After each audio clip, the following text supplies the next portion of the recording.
what I want to focus on today is there's a political moment that I have some thoughts about, but I think much more importantly, a cultural, almost a spiritual moment that we're in. And I want to give you some thoughts from what I'm seeing happening in the country. This picture here, I think, I get emotional even. It was a very special day in Phoenix, Arizona. President Trump, right after that picture was taken, said it was the biggest applause he's heard in the entire campaign. He commented about that for weeks afterwards, that he's never heard a more visceral reaction to the crowd. And it was surprising. A Kennedy, somebody that 3 weeks before was, I think President Trump called him a left-wing lunatic. And Secretary Kennedy, I think, called President Trump just weeks before that picture was taken a threat to America. They bonded there, and my hope, my belief, what I'm fighting for is that moment represents one of the most important political events, political realignments in American history, and I think it can, because what's so beautiful to me about that moment and the promise of that moment is because it brought and opened a door to conversations we haven't been having in America that are very cultural and very spiritual, in my opinion. It brought to the forefront the topic of children's health, and we have a real problem in this country. I mean, the statistics are sobering. We talk about every single day at HHS, what we talk about at the White House, what's allowed that moment, what that has opened is every day when we start meetings, we talk about the statistics on children's health. We talk about the fact that 40% of teens in the United States are overweight or obese. We have 8 times the rate of childhood diabetes as any other country in the world. We have the highest rates of pediatric cancer in the United States of any society ever this year. We, as adults, are living 10 years less than our friends in Japan and Switzerland. And we spend 3 to 4 times more per capita on healthcare than any other country in the world. And that is because not that Americans are inherently lazier or want to die earlier or want their kids to be sicker than European countries.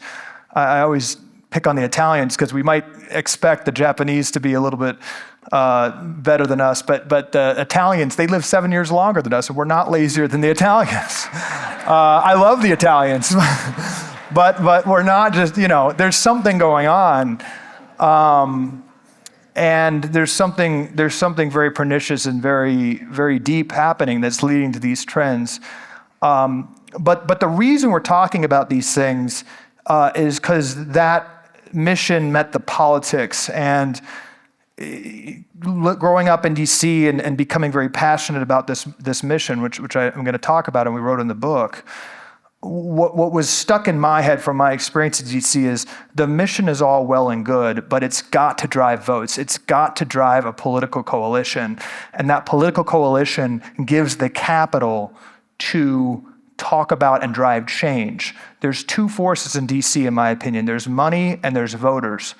And when there's not a clear voter coalition behind something, the money and the special interests win. But when there's clear, when you can sit at a table, and when Secretary Kennedy every single day sits at the table and says, people voted for this, that counteracts the money.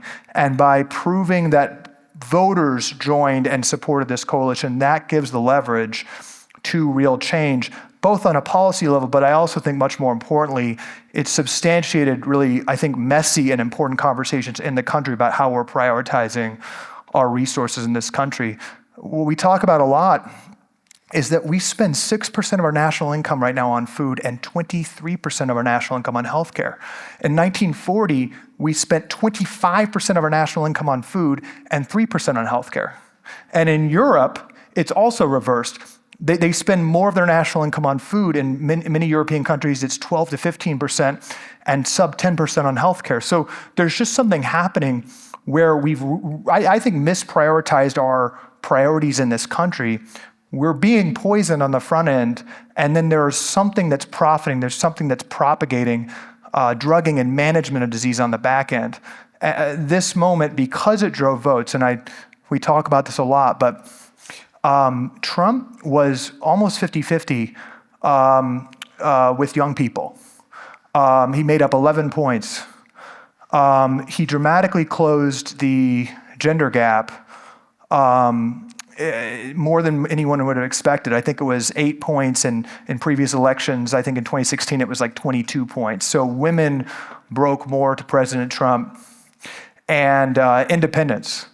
Independence decisively closed for President Trump. And he did better with those groups, women, young people, independents, than anyone thought possible. And we've done a lot of polling at the White House, and a lot of what drove those voters that were very decisive to the victory were the MAHA voters. There were millions and millions of first-time Trump voters, actually people that maybe a year or 2 years ago would have never considered voting for President Trump. So the fact that that moment brought these voters into the coalition is the reason we have leverage to do things today. And what I'm personally focused on, and I think we should all be focused on, not just because this is an existential issue, what's happening to our health, but if we also care about a continued success of conservative principles, I think we've got to be very focused on delivering for these voters. And the reason I think it's such a historic realignment is because if we can close that gender gap, if we can win independence, if we can get those young people and solidify them into our fold, I think we have a real shot at a coalition, a real governing coalition for the next 10 years. And I personally believe, seeing inside the White House and seeing the bravery that's being instilled by President Trump, who's calling every single cabinet secretary every day and saying, go hard, I don't care if it's unpopular, do what's right, I've got your back. That type of energy we need for the next 10 years. We need it on issues like immigration. We need it on issues like taking on the military-industrial complex. We need it on issues like addressing what's happening in the middle class. We need it on issues like healthcare. I think this MAHA voter coalition is vital to sustaining that coalition to win future elections. What's driving, I think, those voters, and this is a poll we recently did, I won't say from who, but I would say this is done by one of the top political strategists in the country that's very respected by many people. But these support, that's the highlighted area is people that are very concerned. The pollsters say there's never been an issue with such high numbers. Right now, 91% of Republican voters support regulation of ultra-processed food and added sugar. They're so concerned about food. But cheaply processed and unhealthy food, dyes and artificial ingredients in food, artificial sweeteners like aspartame in food, unaffordable or hard to obtain healthy food and beverage, obesity, toxic chemicals, including pesticides and agricultural products. These are numbers that issues really rarely see. And I think at the core of this MAHA movement, what I saw resonate in the campaign is clearly we've lost our prioritization on some very core issues to our health. And by tapping into that, and by the fact that the Democratic Party, for whatever reason after COVID, is the party of, frankly, large corporations, the party of big pharma, the party of processed food, they're actually aggressively defending the pharmaceutical industry, defending the processed food industry right now because Trump has supported that issue. By having the bravery to talk about these clear inputs to what's happening to our health, there's been a real political realignment, and these are the type of issues we're focusing on. So let me talk about a little bit higher level why I think this moment is so important. I talk about this as a spiritual issue. I put a picture of Charlie Kirk here. Charlie Kirk was the #1 supporter from the beginning of this coalition. We talked about it a lot during the campaign, and he was so helpful up to the week he was killed. I think he was particularly excited by two things. One is that he understood better than anyone. He was a political genius, and he understood the electoral ramifications that we can solidify this group like I talked about. But he also talked about this as a spiritual issue. What I was very struck by at his memorial is there was not one discussion of any policy items. There was not one discussion of, what Medicare reimbursement rate should be or things like that. It was all about using the political process to unleash a deeper cultural, spiritual conversation in this country.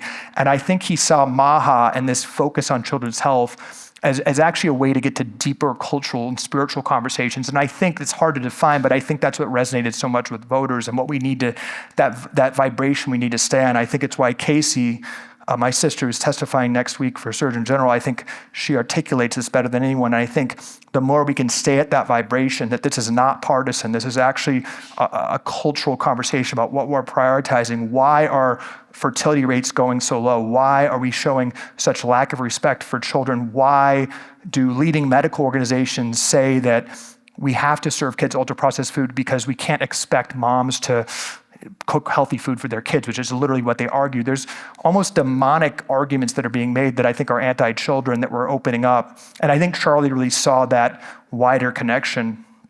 What got me involved in this, just real quickly, and we talk about this in the book, is Casey and I had this unique, I think, dual angle we saw this from, with me coming from politics, working for the food and farm industry, and then my sister, she was the star of the family, Stanford Medical School, top of her class, Stanford class president, top of her surgical residency. She shocked the family when she left the medical system. She shocked me, and I didn't understand this. I told her she was being dumb, she was throwing her life away. And the fundamental thesis that she had is that we are so wrong in our fundamental view of medicine to see things as siloed. It was so wrong for her to have to choose one of 42 medical specialties at the end of med school. And doctors have to choose one small part of the body. She did head and neck surgery, and the hero for her at the time was the dean of Stanford Med School, who did head and neck surgery and then did a specialty and then focused his entire career on 3 millimeters of the face. His entire career, textbooks written about 3 millimeters of the face. And we just break things down into smaller and smaller and smaller issues. And when she looked at the people she was doing head and neck surgery on who had inflammation in their sinuses and asked why do they have inflammation, she was told to stop asking that question. She was never thought to ask or was trained to ask why everyone she did inflammation surgery on had diabetes, had heart disease, inevitably had depression. And she wasn't taught, after training at the NIH, Stanford, all these places, she was never taught about the interconnectivity of these issues. She was never taught that we actually, 95% of work in hospitals on chronic conditions, and those chronic conditions are tied to cellular dysregulation, to metabolic dysregulation. And flatly didn't learn that. Not one sentence in her curriculum on metabolic health, not one sentence, not one class on nutrition. 90% of medical schools do not teach a nutrition class, and 60 to 70% of her entire curriculum at Stanford was on pharmacology. So what's going on here? Why didn't she learn about the interconnectivity of the body? And then that poignantly came together for us with our mom's death in 2021. Got a text, she was hiking, had a pain in her stomach, went to get a scan, thought it was a stomach issue, got a text the next day, stage 4 pancreatic cancer, and she died 12 days later. And those 12 days were the most important, and I would say in a weird way, positive experiences of our life. It was our absolute fear, our mortal fear in life of her dying. She was our best friend. But we learned something very important in a couple ways. One is just how wrong the medical system is and how much they let her down, like they're letting down the majority of Americans, because they looked at her in the eyes when she got that diagnosis, the oncologist at Stanford, and said, this is a tough break. But my mom was on 5 chronic disease medications. And with Casey's vision and what I've learned from her, Casey and I saw the doctor saying that the top oncologist at Stanford, and my mom had the best care. She was getting physicals every year at the Mayo Clinic. She had the best care. Casey went to Stanford. We had the best doctors in the world. Tough break. It wasn't a tough break. And we thought about 30 years ago when she had the high cholesterol and had that 15-minute appointment to get the statin. And it's like, oh, this is normal. It's a pre-disease, no problem. 20 years ago, she has the high blood sugar. Oh, 50% of people your age have high, that's fine.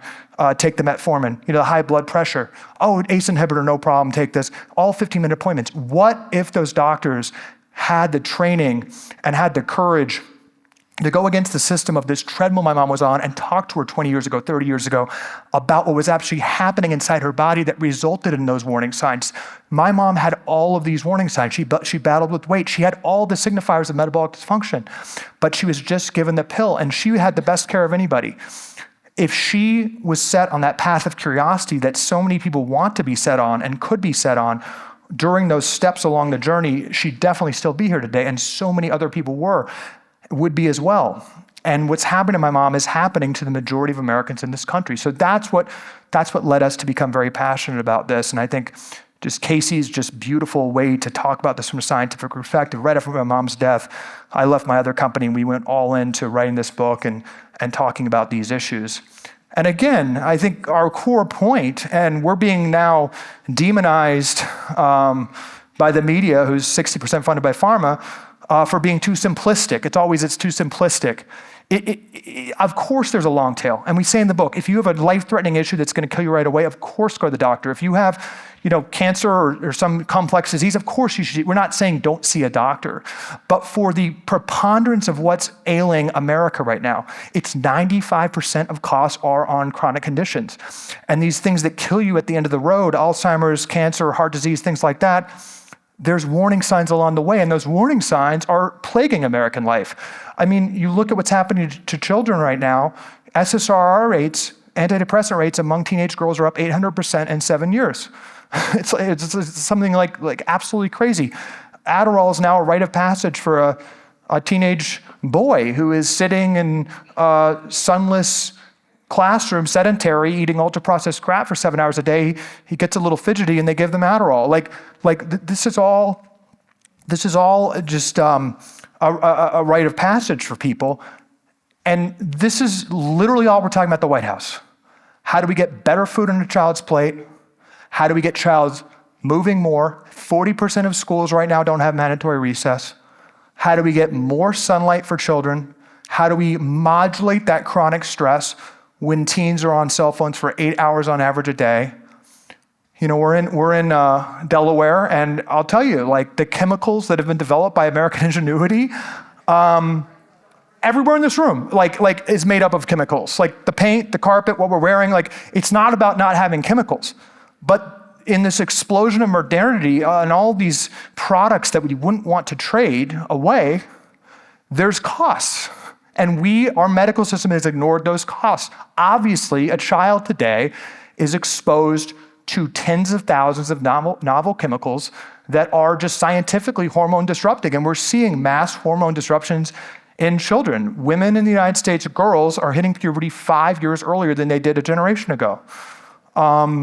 There's dramatic things happening. So thinking about that, sleep, kids are getting 2 hours less sleep than they did 100 years ago. And then temperature is another thing. These conveniences of modern life, which we would never give away, have an impact on our cells. And the criminal part to us of what the medical system is doing is it's accepting all of this as a given. Not one thing of these factors was talked about at Stanford Medical School. It's thought about as a given. And that's convenient because the way the healthcare system is structured, and this is our core argument, the way the healthcare system is structured, and this isn't any one evil person, it's not a conspiracy theory, it's just an economic fact that the largest industry in the country, the healthcare industry, makes money when someone's sick and loses money when they're healthy. That's how money is made. Pharma companies make money when someone has a chronic condition and manage it. Cancer rates are all-time high. There's $300 billion a year spent on cancer care to manage that disease. There's 40 times less money spent on researching how to prevent cancer in the first place, and it's a preventable condition. So that's obviously how pharma makes money. Hospitals, I have friends from business school at hospitals, they're great people, but the stock of those companies and their job and their bonuses is based on one metric, bed capacity. Hospitals make more money when beds are full. They have dashboards in their office about capacity of beds. They do not make money when beds are empty. That's just an economic fact. And then insurance companies, because of the perversion of Obamacare, make more money when costs go up, when people get sicker, because insurance companies are able to take 15% profit margin by law, no more, but they're able to raise premiums in order to get that 15%. So if you can only take 15% of something, you want the pie to be bigger, which is why premiums have exploded, and there's no cost controls with Obamacare. And what do higher costs mean? It means more sick patients. So every single lever of our healthcare system is predicated on people being sick, and we're not talking about these things. In fact, many of the medical groups have partnerships with processed food companies, partnerships with pharmaceutical companies. So there's a real leadership gap right now. I'm going to skip ahead here a little bit. So what was magical about the campaign is Secretary Kennedy at one point was getting 20% of the vote. And I was a Trump supporter, but I started watching what he was saying, and it's like, oh, he's a radical, anti-vax, crazy person. You start looking at what he's saying, it's the most logical thing in the world. If you closed your eyes, 99% of the country would be agreeing with what Secretary Kennedy, the foundation of his campaign was that. And it was beautiful watching in the hours after President Trump was shot. I had a small insight in their conversations. They talked for hours and hours and hours over many periods of conversations leading up to the endorsement. And I think they really bonded, and I think they have a very similar in a lot of ways, over wanting to have a profound impact on history and on the country. And they had tear-filled conversations about the rates of childhood chronic disease, and they talked not about politics or polls, but really about bringing this issue to the forefront, about the political viability of this issue and the pain people are feeling, how to channel that. And that is what the conversation is about. That was the promise that they made together. And I do think they see themselves as two men that want to have a profound impact on history in a positive way. They bonded over that. And President Trump really started getting educated on this issue. I remember I got a frantic call from an unknown number, and they said, Calley, the president's about to go into Joe Rogan in 3 minutes. Do you have any, he wants some graphs. Do you have some graphs? So I threw, he loved this graph. So I threw this graph together, but it shows it's healthcare spending per capita, as I talked about, and life expectancy. So he talked about that on Joe Rogan, which was pretty cool. I'm just going to go through a couple of the quick statistics that I think explain where we are, and then we'll have the Q&A. But these are some of the things that I think show what we're up against. Harvard released this 2 days ago. They say we've been calculating obesity wrong, and 70% of Americans are obese, which is just extraordinary. It's 3% in Japan. I thought this was funny, where the questions about this are constantly, every day, demonized by the media, which you really have to get ready to hear a lot more about mitochondria as if it's a bad thing. 77% of military-age youth are not able to join the military because of a chronic condition. It's a national security. Talked about children's cancer. We have the highest rates of pediatric cancer in the world. A lot of people say, oh, people are getting older. It's amazing how the medical community trips over themselves, breaks their neck to make excuses for why we're getting so sick. And that's why I always try to talk about kids. There's something happening with kids. Is that overdiagnosis? Autism, you say, is overdiagnosis? What about childhood obesity? Is that a diagnosis issue? Because I don't see many obese kids 40 years ago. But I think nothing shows how far off we are with childhood cancer. It's all going down. Children are now getting dementia. We're working on the dietary guidelines, and what's interesting is the obesity started spiking precisely when the government started the dietary guidelines, which is very, very purposeful, because the dietary guidelines are a tool that, by law in 1980, for the first time, mandated that schools and military and anywhere government touches money, hospitals have to follow the dietary guidelines.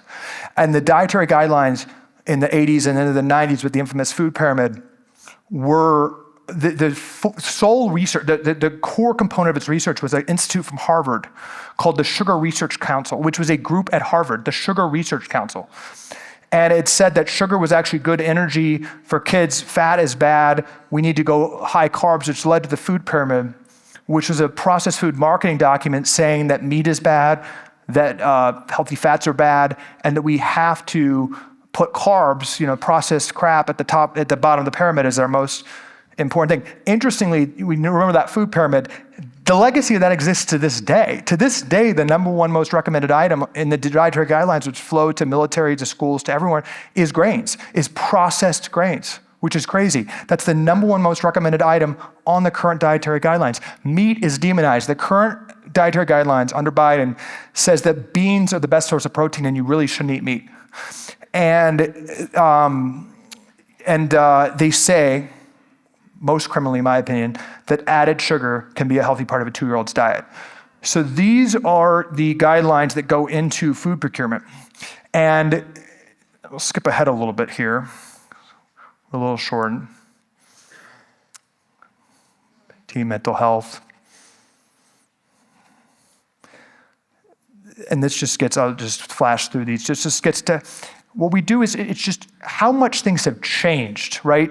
Just how much things have changed in our diet. Whenever you see that what we're saying, or Bobby Kennedy or President Trump, the pseudoscience articles, this is all we're trying to do is explain the change that's happened so quickly to obviously core components of our metabolic health. You have seed oils here. People say it's anti-scientific to talk about seed oils. This is how you make seed oils. It has rust remover, bleach. You know, we need more science, but we're being devoid of common sense here. Then you look at the differences between other countries. 70% of a child's diet, ultra-processed food. You can see some European countries, it's sub 20%. There's mass disparities. You look at the change over time. Change over time, right? Loneliness epidemic. So these are the type of things we're zeroing in on. And right here, I'll end real quickly with kind of what we're trying to do here. This is such a major issue. And when we wrote the book, I was very depressed about this whole problem. As hopefully we'll end on a positive note, but like it is kind of overwhelming and depressing. I wanted to name the book A Sick System, and we actually wrote a whole mock-up, and it was a big diatribe about the healthcare system, really about what we just talked about. And the editor and our agent said, well, negative books don't sell. So you got to frame it in a positive way. But we also talked, and Casey and I really reflected, and there is a positive story. I mean, it is great in America. This doesn't happen in China. It's great that we can be thinking about and criticizing and going on podcasts and eviscerating our healthcare system, which has done a lot of great things, but has lost its way. And there's people waking up around the country, the top books, the top podcasts. So we do think there's a really positive story. And I think core to the political strategy on the national level is that we're not going to solve this all at once. I know enough from DC, if you're going for radical, dramatic, immediate change, don't come to Washington, DC, don't come to the Senate, don't come to federal politics. That's not to make any excuses, that's just the reality. So what we're trying to do is as many popular actions to give license and start opening this conversation, open this door and make real change to drive popularity and drive culture shifts in public policy to keep this going, to keep voters excited. Because I do think, and I'll be honest, my main goal is to keep this movement going, because if we can chip away for the next 10 years and keep this culture going and show the political momentum and keep having people, thinking differently about their health, that market change, that cultural change inevitably has to change politics. So our strategy is popular, bold executive actions, tidal wave of state action, and the cultural awakening. And I think the third part's most important because, again, that's what's really going to change the world. So I'll just wrap up here by saying this executive order I helped write really sets what we're trying to do, which is dramatically change the NIH, which is $50 billion a year. None of that money when we came in was spent on food research. None of that money was spent on why people are getting diabetes, why people are getting obesity. It was spent on pharmaceutical R&D, accepting that people were sick. It's a very important distinction. It was accepting that people were sick, and how do we marginally put a Band-Aid over that with a drug? The $50 billion NIH budget was a pharmaceutical R&D budget, and now President Trump and Bobby Kennedy have taken flack for this, but we're actually asking, why are autism rates going up? Why are cancer rates going up? That's actually a profound shift. And it's going to get back to these basic factors. And as tens of billions of dollars of research helps substantiate these basic factors of why we're getting sick, that inevitably we think has to go into our standard of care and how doctors are trained. The NIH has really been captured. Putting food at the center of health. Thinking hard about that 6% we spend on food, 23% we spend on healthcare. As that research comes in showing the centrality of food. Why are farmers shutting down and suffering so much, and pharma companies, insurance companies are so rich? It's not about punishing one side, but there's clearly a prioritization mismatch. And the fact that the FDA commissioner and the HHS commissioner and the NIH commissioner are talking about food, that's a very profound shift. Food and other metabolic habits. And then really taking a sledgehammer to corporate conflict. We've done an executive order recently about pharma ads and limiting those. I mean, it's just basic common sense things. The last thing I'll say, I tweet about this a lot, but we've actually done a lot. I'm very proud of what we did. I think we've done more public policy, public health reforms in the past year than we've had in modern American history. In just the first year of the Trump administration, we are going to have new dietary guidelines that call out ultra-processed food for the first time, that actually say little children should not be eating added sugar, that say that meat is okay and protein is good, and celebrates whole food. There is a violent opposition to that. It's crazy. It's violent opposition to that because the dietary guidelines are going to flow to hundreds of billions of dollars of procurement. But the core conservative belief we have is that this is a free country. People should be able to have cigarettes, drink their Coca-Cola, whatever, but the government should not be paying for it for kids. So the other thing we're really proud about is we've actually taken soda and SNAP off of food stamps. You won't believe this. $120 billion we spend a year on food stamps on SNAP. The top item was soda. The top item is soda. And it's funny, we had to work with states. We have 35 states who ask, they have to ask, 35 states, Texas, California, hopefully, but Texas, Florida, every major red state, blue states are adding, to take soda and candy off of SNAP, which is such a no-brainer. In the Senate, there's a bill to do that. It has no co-sponsors. The Senate is totally broken. The state, we're marshaling state action, and a ton of other things here. So strong federal actions. We're going to have front-of-pack food labeling. We're going to have revolutionized food labeling. We're going to do a lot of these things to start unpacking this issue. There has been over 30 states that have passed MAHA bills. We'd love if anyone's connected to the governor here. I don't know how we feel about that. But almost every red state governor has signed dramatic action to do local food procurement for school lunches, better transparency on food labeling, getting harmful chemicals out of school lunches, SNAP waivers, and smart blue state governors are joining the party. And it's a good political thing to do. But Bobby Kennedy and I have gone to, I think, 25 states in the past 9 months. There he is with the governor of Texas. And these, according to the governors, are the single most popular bills they are signing in the state for the year. So it's a tidal wave of state action, which I think is extremely important politically for the midterms, get people really excited. I would urge everyone, if there's something, I think to fight on, a lot can happen in the state capitals. Even, I know the Republicans probably here aren't that powerful, but even introducing some bills and having some fights in the state legislature. This is really, really, really resonant on the state level, and a lot can happen. And then the cultural awakening, I put Charlie Kirk here, but I just think this conversation we're having around the country just continues to be a virtuous cycle with the political change. I'll stop there and do some questions, but thank you.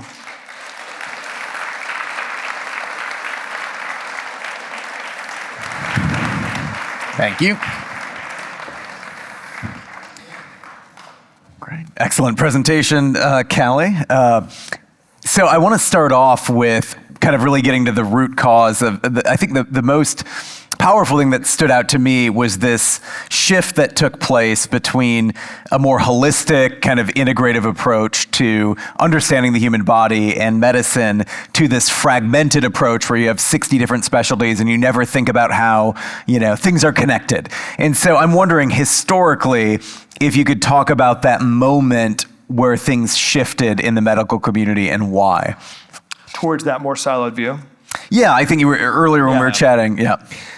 So this is what, slightly higher level, I think we are in an information environment right now where we have this really important battle where if Bobby Kennedy and President Trump were executing perfectly, I think they're executing very well, but if they were executing perfectly, if Bobby Kennedy had every PhD in the world and was perfectly credentialed, if everything was perfect, they'd be in the exact same amount of pushback and delegitimization and attacks as they are today, because there is a information environment of trillions of dollars of forces to convince you that what they're saying is crazy because they're so disruptive. And something Casey and I have tried to do, we do in the book, is our system it's not conspiratorial. It's very deliberately placed. In 1909, John D. Rockefeller started the pharmaceutical industry with byproducts. It sounds conspiratorial even talking about it, but this is just true. He found byproducts of oil production and got very interested in pharmaceutical development. And the medical community was the Wild West back then. But he funded Johns Hopkins, University of Chicago, and the major medical schools that still exist to this day. And he hired his lawyer, whose last name was Flexner, to write a report that they then worked with Congress to pass as the preeminent guide of how medical education should work, called the Flexner Report. And the Flexner Report, you can Google it, demonizes any type of root cause interconnected view of the body. It says we must silo conditions and then specialize the medical practice and then isolate a specific condition and give a pharmaceutical intervention or cut that out or have a medical protocol for a specific condition. And he funded and started the idea and really pioneered the idea of medical specialization and residency. So his protege was Dr. William Stewart Halstead at Johns Hopkins, who started residency, and they evangelized this view, which was not the norm at that time. There were a lot of different fields of medicine, but they evangelized this siloed view of healthcare with some good intentions. The medicine was the Wild West. They absolutely, that spurred the next 40 years some very good procedures for acute conditions. If you have a burst appendix or, emergency surgical procedures for childbirth, very important. The problem is that that's good for acute issues that are going to kill you right away. Again, childbirth was very dangerous in 1900. I think it's 1% to 1.5% of women died during childbirth. I mean, this is important for something that's going to kill you, but transferring that siloed view to chronic conditions. Back in 1909, 0% of our medical budget was chronic conditions. Now it's 95%. You can't have that siloed view for complex metabolic chronic conditions, and that's where we've lost our way. But the siloed view of health is very intentional. But hasn't our life expectancy increased significantly? So I grew up in DC as a good young conservative, and until very recently, how can you attack the pharmaceutical industry, the processed food industry? I thought being a conservative was defending these, and I used to say it all the time. Hasn't just American innovation spurred this incredible life expectancy? Let me break that down a little bit, which I've tried to do and look into. A lot of you might know Peter Thiel's book, Outlive, and the first graph in the book, you might remember, is a graph of life expectancy, and then it's life expectancy for the past 100 years when it removes advancements in acute conditions or infectious conditions. So basically, if we just take those out and just have chronic. And if you take out advancements in acute and infectious disease, which again is about 5% of medical spending today, life expectancy is flat. It's flat in the past 100 years. The entire life expectancy increase has been on acute and infectious diseases, primarily things that are going to kill you right away. Again, giving birth as a woman 100 years ago was the most dangerous act a human could take. It was more dangerous than having breast cancer today. It's 1 to 1.5% death rate. Children, if they got infection, they were dead. The sanitation issues, right? And also infectious disease controls. That is predominantly what has driven life expectancy. If we can think of a medical miracle, we are generally thinking about an acute intervention created before 1960. Between 1960 and today, I would argue we've had an absolute disastrous record as the healthcare system has shifted to siloing chronic conditions. And now we have hundreds of millions of statin prescriptions a year, 100 million metformin prescriptions, ACE inhibitor prescriptions. Now we're saying we're trying to push Ozempic on 6-year-olds. We're siloing all of these situations, these chronic conditions. And the problem with this paradigm is that if you take a pill and like my mom and manage one biomarker and don't fix the underlying habits, the underlying cause of the metabolic dysfunction. If you're a person on Medicaid and they're paying government-funded SSRIs, Ozempic and statins for your child, which is happening all the time, and that child is still eating ultra-processed crap, is sedentary, and is not out in the sunlight, what's going to happen? Well, we know what's going to happen. We've had an experiment over the past 40 years. Comorbidities go up. We're not getting healthier. We're not living longer. That experiment has been a failure. And it has not contributed to lower life expectancy. In fact, life expectancy has been declining. And sort of on a, more on the root cause analysis. So after World War II, what are the shifts? Why, when we look at that graph, you see in 1980 things just spike. Obviously, a lot of this has to do with food.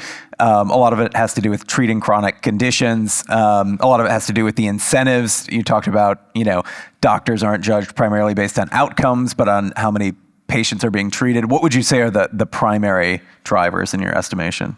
Well, I put up here, this is politically, I think, as we get active on state levels, I think just generally important, but these are, I think, what there's really a green light on at the White House and just seen as like President Trump calling Bobby and just like go as hard as possible. But these are a couple of things that are really important. I think ultra-processed food, if we're gonna isolate one, and the book is not about just food. We have an interconnected metabolic health crisis. And the first chapter of the tips section in part 2 is about really understanding what's happening in your body, getting blood tests, figuring out your nutrient deficiencies, figuring out a personalized plan. I think that's very important. A lot of the times, people have a deficiency of one issue. We got to have a personalized plan, but ultra-processed food, if we're going to pin one down, the fact that has gone from 0% to 70% of a child's diet in 50 years, this foundational fuel and building blocks of our cells and of our body, it's a huge, huge problem. And I think it's not banning Doritos, it's not banning Twinkies, but we should not have government-funded Twinkies, which we do right now, in schools and with SNAP. We should not be recommending Coca-Cola through the DGAs. If you read the DGAs today, there's actually says soda can be okay for a kid. I mean, that's how it reads.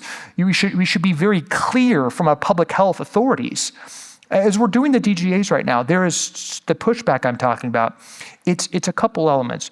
One is that it's not practical. It's not practical. We're getting this from the leading interest and scientific groups in the country, saying it's not practical to tell mothers to give their kids whole food because the mothers are too busy and we can't possibly expect them to give their kids non-poisoned food. Absolute weaponization of feminism to argue for poisoning kids. 100%. It is so,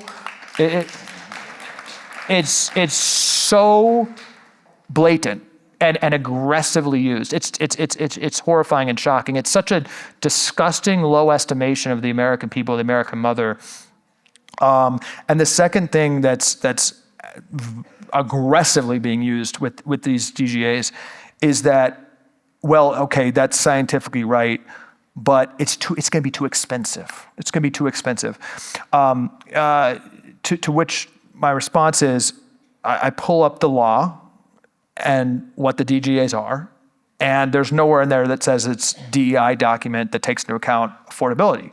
It says the government should recommend, based on the best scientific evidence, what the optimal diet for Americans should be. It's a scientific document. So we've had this weaponization of science where DEI issues, and under Biden, the DGAs, the central prism was health equity, where that's been an excuse to basically have corporate interests argue that we should be recommending cheap food instead of healthy food. So my point is, let's release the best science and then let Congress and let society grapple with what our prioritization should be and whether it makes sense to spend $1 more per child on school lunches, and maybe look at the budget where they're arguing, on the other hand, to jab every 6-year-old that's obese in the country with Ozempic at a cost of $500 per month from the government. Maybe we could think about those priorities. So I've got 2 more questions for you. I don't know if I answered your question. No, it's great. And 2 more questions we'll move to the audience. So if we want to turn this around, we've got 40, 50 years of data, things are heading in the wrong direction. How long would it take to see material changes in these health outcomes if your policy agenda could be implemented? So I think it's very exciting and will be amazing for Casey to try to articulate this or testimony, as I said, next week.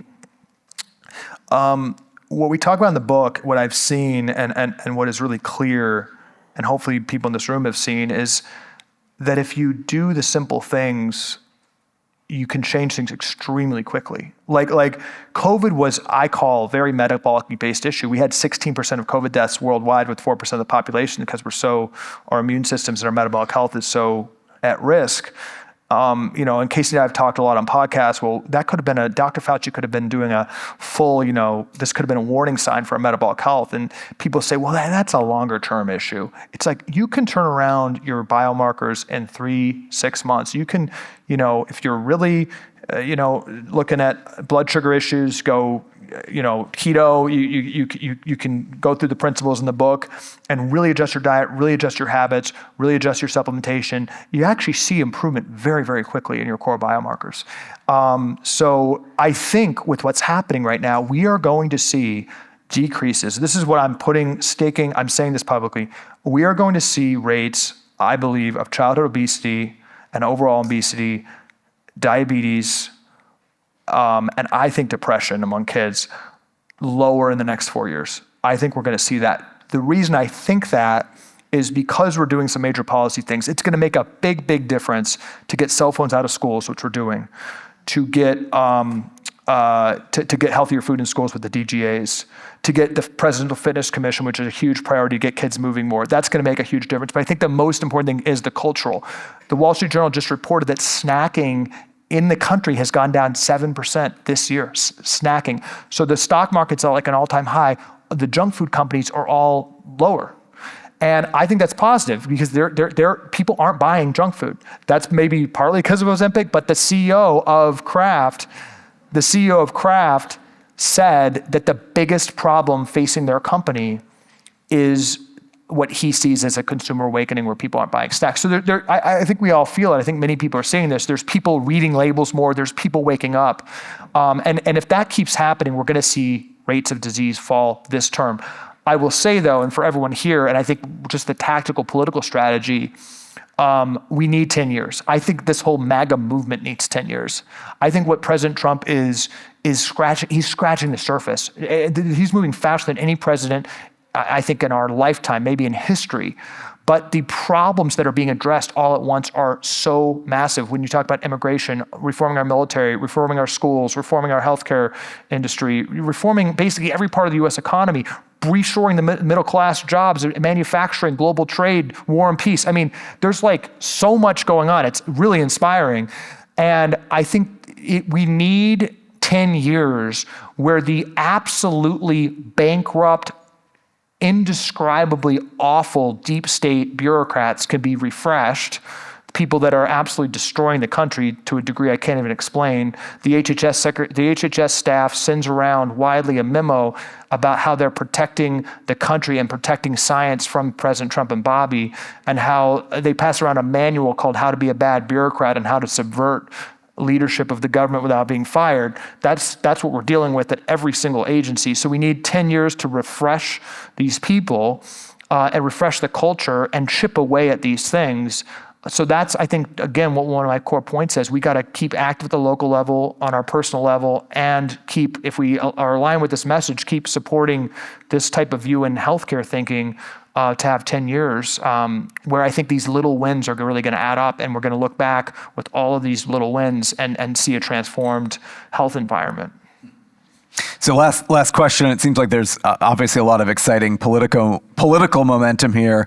Kind of want to bring things to a personal level. You know, old habits die hard. So a lot of this, I think, sounds good probably to a lot of people in this room. But at the same time, you know, we were raised, you know, to eat a certain way, to live a certain way. So I'm wondering, you know, in terms of struggling with chronic conditions, what would you say are the three things that people in this room, you know, besides, you know, if they read your book, they can find 25 things to do. But what are the top three things if you're struggling with chronic conditions that we many people, and I know many people are on a great path, but and then some of you I'm sure have done this, but I think I find a lot of value, and I think a lot of people have found value over really understanding what your personalized blood tests are showing. So it was a big moment for me, you know, 5 years ago, 6 years ago, as I was kind of getting started on this, where I went to the doctor and got my blood test, and the doctor said, "Oh, you're great, you're looking good." And then I took the blood test to my sister, and Casey's like, "No, you have blaring metabolic dysfunction. You're gonna die early. Like, it's a disaster."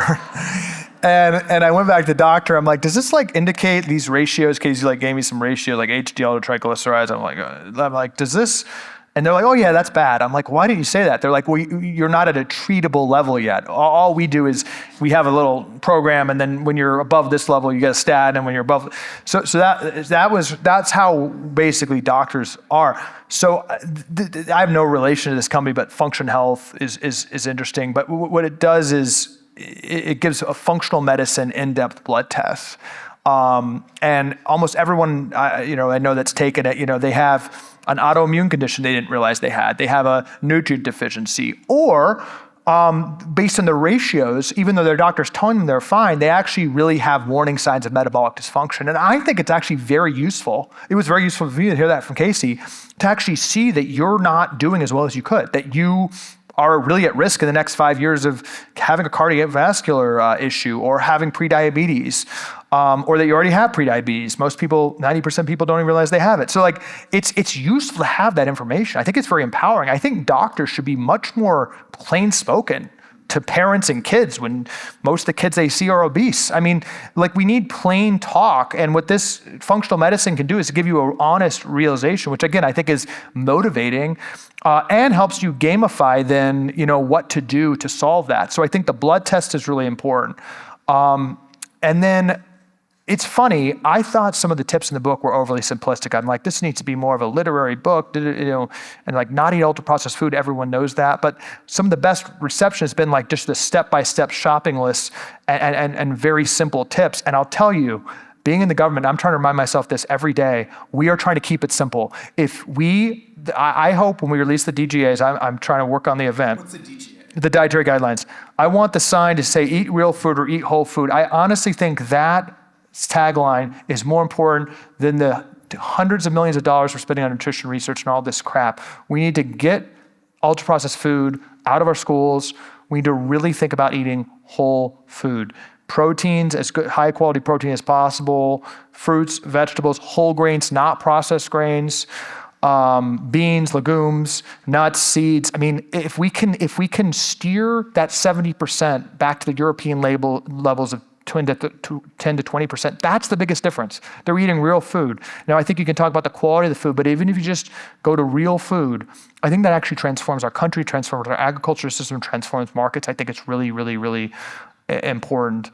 And then the third tip would be, I think we need to get outside more. And I think Casey talks so eloquently in a book actually about how vitally important the sunlight and sun is to our circadian rhythm and metabolic health. All right. Yeah. Well, on that,